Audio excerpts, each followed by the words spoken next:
La méthode Kovačič est une thérapie basée sur la captation naturelle de l'énergie, développée par M. Estevam Kovačič spécifiquement pour le cancer.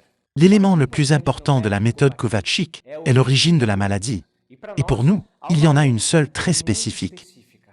L'organisme vivant devient cancéreux lorsqu'il est exposé pendant une longue période à une vibration provenant d'une eau contaminée par des matières fécales. Nous parlons d'organismes vivants parce que les animaux tombent malades, tout comme les êtres humains.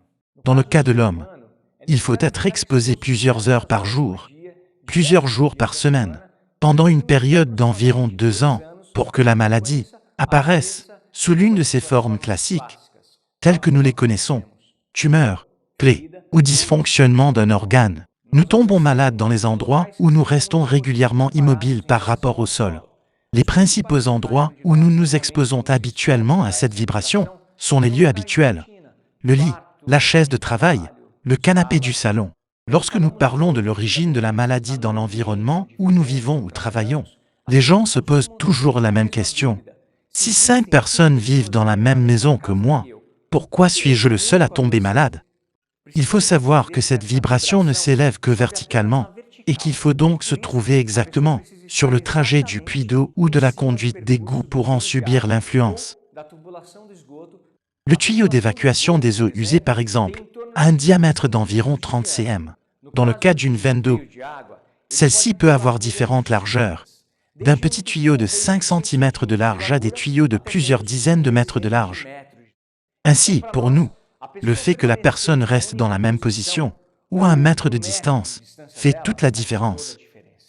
Le deuxième point très important de la méthode Kovačič est que, pour nous, la manifestation de la maladie n'est pas le cancer. Nous savons que le cancer est un agent localisé dans la région du cœur et de la rate. Lorsqu'une personne entame cette période d'exposition de 2 ans, l'agent apparaît au tout début et reste inactif pendant environ 1 an. Au cours de la 2e année, il commencera à provoquer certains dysfonctionnements dans l'organisme. Lorsqu'il atteindra l'âge de 2 ans, il sera assez fort et se manifestera sous ses formes classiques. Si la maladie est l'agent, pourquoi avons-nous, par exemple, une tumeur cérébrale, une plaie cutanée ou un dysfonctionnement du foie? L'agent se manifeste généralement dans la partie la plus faible de l'organisme de la personne. Prenons l'exemple d'un fumeur. En raison des effets nocifs de la cigarette, l'ensemble du système respiratoire, et en particulier les poumons, sont des parties fragiles du corps. Ainsi, lorsque l'agent est suffisamment fort pour se manifester, qu'il trouvera le moins de résistance. Et c'est probablement là que la maladie apparaîtra pour la première fois dans ses formes classiques. Si, pour résumer la théorie, on peut dire qu'il n'y a qu'une seule origine, à savoir l'exposition du corps aux vibrations de l'eau contaminée par des matières fécales. Le cancer est un agent localisé dans la région du cœur et de la rate et se manifestera sous ses formes classiques dans la partie la plus fragile du corps.